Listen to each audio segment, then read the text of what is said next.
Today we're discussing this, a light that not only packs an incredible punch for its size, but one that does so while being unquestionably cute.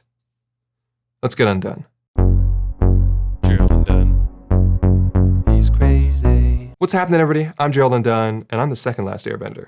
So for disclosure, this video is sponsored by Zhiyun, so it'll be more of a showcase and less of a review. But I only do showcases on products that I believe in, and I'm not going to omit any criticisms I have just because the video is sponsored. Also, I looked up the correct pronunciation of Zhiyun before attempting to record this video, but I just want to apologize in advance for butchering it, as I've discovered that knowing how to say a Chinese word and actually getting your mouth to make that sound are two entirely different things. So there's actually two lights we're going to be discussing today, the MOLUS G60 and the MOLUS X100. All right, so I got quite a few specs that I want to go over with you, but first, design language-wise, these look completely different, but they actually share quite a few functions and features that we're going to go over in a second here. This one is a 100-watt light and kind of has more of a, it reminds me of like a Kodak Brownie, and especially if you put like a little reflector on it, like a vintage camera with a flash bulb. And then this one, you might not be able to tell, but it's only slightly larger than a Rubik's Cube. It is very, very small, and it's definitely the cutest and most adorable 60-watt light, but it might be I think it's definitely the smallest 60-watt light I've ever seen or held, and I like it for that, for utility purposes. But let's jump right into the testing and start and see how the output is, color temperature, how accurate that is, and the color accuracy results using the Sekonic. So I'm going to measure these right here on the table at about 1 meter away and share the numbers with you now. Okay, so I got the X100 set up over here. Sorry for the crazy exposure. It's at 100% output, that's why. And it's at 5500 Kelvin. And 1 meter away, we've got the Sekonic C800. And so we're gonna take a reading right now. And you can see that the color temperature showed up at 5500 Kelvin, which is great. That means that the temperature that you set on the light is showing up pretty accurately over here. But we are getting a 1.9 green, which means the light is coming in significantly magenta and would require a 1.9 green filter in order to make it zero, make it completely neutral. Now, generally, you want this to be a little bit on that magenta side when you first get a light because these LEDs tend to green up over time. This one is a little bit strong though. I've told Zhiyun about it and they said that they're aware of it and they're either going to fix it with that it could be that it's just the prototype. I have these prototype units. It could be that that's causing the problem or that maybe it's just a firmware fix, but they're aware of it and they're going to address it to reel that in a little bit. But if we continue down here, we see 3700 lux and then an SSI for daylight of 74, which is about on par with. There's newer lights that have been coming out that have better SSI readings, but most LEDs of the last few years have been getting in that sort of mid 70s when it comes to daylight SSI. So I wouldn't expect these tiny lights to outperform the new, larger, better SSI lights. So it's fine. It's a fine SSI. Let's go ahead and switch to tungsten and do it again and see what the tungsten SSI is. Okay, now we're testing two other things simultaneously. I have it at 3200 Kelvin. Both of these lights are bicolor, by the way, which is another sort of great feature that they're not just daylight only. You can go from, I think, 2700 up to 6500 Kelvin. So I put it on 3200 Kelvin so we can check the tungsten SSI, and I've also lowered it all the way to 10% so we can see if it performs well at low power as well. Sometimes, lights only hit their temperature marks when you're at 100% output, but when you lower them to 10%, they just go wonky. So let's do a reading here at 10% at 3200 Kelvin, and we're pretty close again to 3200 Kelvin, so that's good. The green magenta isn't as big of a problem on the tungsten side. And for tungsten SSI, we're getting a score of 84. So again, that's a good result. All right, now we got the G60 set up, and I'm gonna start in tungsten, and we'll do the SSI measurement over here. So I'm getting an 82 SSI in tungsten, a little bit lower on the G60. I guess the price you pay for having it be so small. Let's drop it down to 10%, 3173, so really close to 3200 Kelvin. Again, though, that same green magenta problem. And then the 81, I've gotten between 81 and 83 SSI in tungsten mode. Okay, now we're at 5500 Kelvin at 100%, and you can see we're pretty close, 5400 Kelvin. A little bit better on the magenta issue, but it's still there pretty substantially. And we're getting 74 SSI again. And we're coming in at 2000 lux. Let's throw on the included reflector. It's this little mini reflector that it comes with. Probably can't see too well in this shot, but it's very small, just like everything else with this light. So let's throw that on. Okay, so now with the reflector on, the color temperature is actually, so we're still at 5500 Kelvin, but now we're closer to 5100 Kelvin over here. But the magenta issue has been resolved somewhat. And the SSI, the color quality actually goes up. So the reflector improves the color quality at the cost of a little bit of temperature accuracy. And obviously the output significantly goes up, went from 2000 lux to 10,000 lux. But that's because this is one of those reflector designs that gives you sort of a hot spot in the center versus an even spread. So if you want maximum output, this is the type of reflector you want. If you want a more even spread, there's other modifiers that you can use. Just like other brands have been doing lately with the more hyper reflector design. That's what you're seeing here, just in a mini version. Now, one thing I wanted to point out, since this has been running at 100% now for a while, is the fan noise. I've only ever heard it when having it at 100% for a while. If you have it at less than that, it's completely silent. And even now, I'm having trouble hearing it even now over the people that are like in the hall, like 20 meters away. So it's very, very quiet. I can lift it up to the mic. I don't know, like nobody puts their lights in the mic, but can you even hear that? Like it's very, very quiet. Now, when it comes to actually powering the lights, this is probably one of their biggest strengths because they provide you a lot of different options to do that. So there's two similarities between them and then one difference on the X100. The similarities are that both lights come with their own power bricks that they're like 24 volt power bricks that use a DC barrel input on each of the lights. As far as cord length on those power bricks, the one that goes from the brick to the light itself is about 6 feet or 2 meters, I would say. And then the one that goes to the wall is about twice that length. So it's sufficient. I kind of wish that this section was longer, to be honest, because otherwise, if you put it up too high, you're going to have this thing dangling. But luckily, there are other methods to power it. As you can see here, both lights actually accept power delivery over USB-C. Now, I've got this janky setup going here. I'm running power delivery from the back wall with a long cable because my power bank died in the middle of doing this testing. But this is a 100-watt power bank, and when you have 100-watt connected, it'll read a higher number there. So right now it's saying PD30 because that's what that charger is. But obviously, you're going to need up to 100-watt power delivery to do the 100-watt light and up to 60-watt power delivery to the 60-watt light.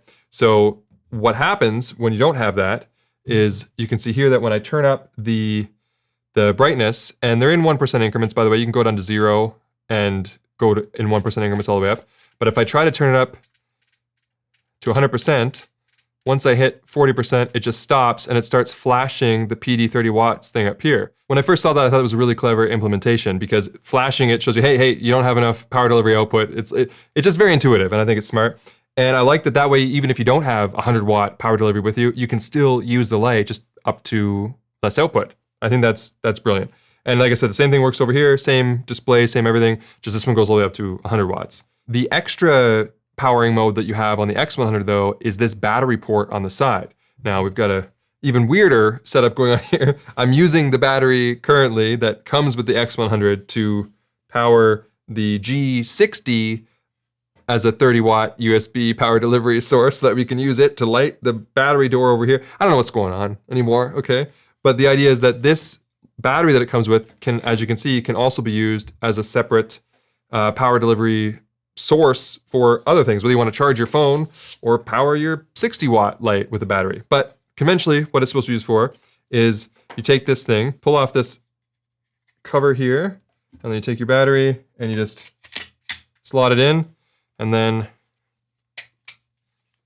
this is what it looks like now. It definitely puts some more weight over here, but the thought of that, you can offset the cord which one I have attached here over to here, so you can do a bit more of a balance. That's better balance now for a handheld shot.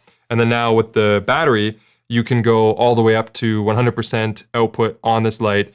And from my testing, the battery power matches the DC power for lux output. So this is it with the dome diffuser, and it's only at 1% at 5500 Kelvin. And I mean, it's significant. And it's when it's up close like that, if you were doing some product shots or whatever, this is actually pretty soft light. Actually, for this next modifier, I want to use the 60-watt light because it's just so cute, and this modifier's pretty cute as well. So you just push down on this, and then give it a little bit of a twist, and it locks in. And then you look at this thing. This is adorable. Let's put it on the little light here. There we go. Look at this thing. There's something so charming about this little light. Let's turn it on so we can see what we're working with. By the way, as far as controls on both these lights, they're just 2 dials for each of them, and then a little LCD screen. And then there are sort of like presets where if you press the button in, you jump through, different outputs, and then if you press this one, you jump through different color temperatures. So you got conveniences that way. Otherwise, you can just turn the knob.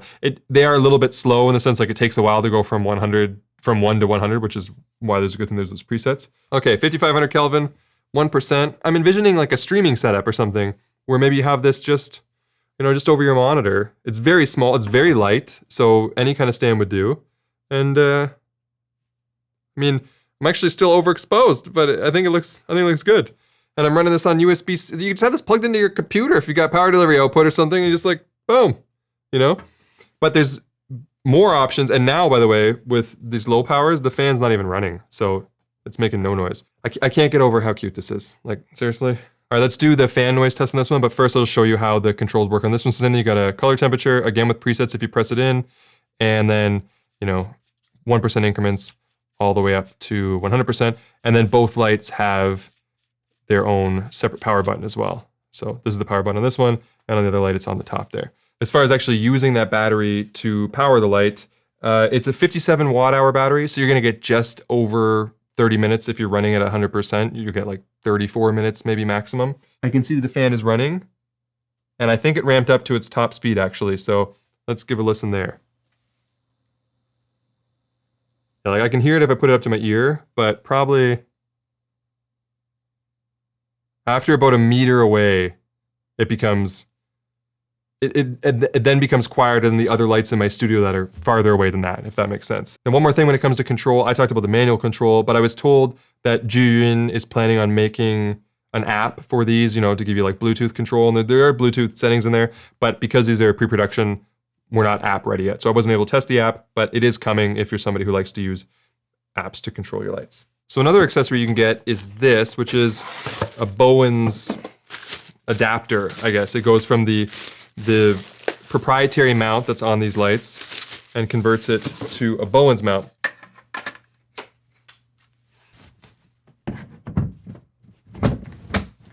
Yeah, that looks pretty even. Let's take it over there and do a little light setup test shot on me. All right, so I've got the G60 set up behind that lantern, like I showed you a second ago, and I've got it at 100% output at 5500 Kelvin, and then we adjusted the exposure on the camera to match it, so we're at ISO 200, which is as low as the camera can go in the setting, at f2.8 and at 1/50th of a second shutter. And I'm gonna set the white balance to this color chart so we can see how the chips look when the white balance is neutral and get a sense of the color accuracy here.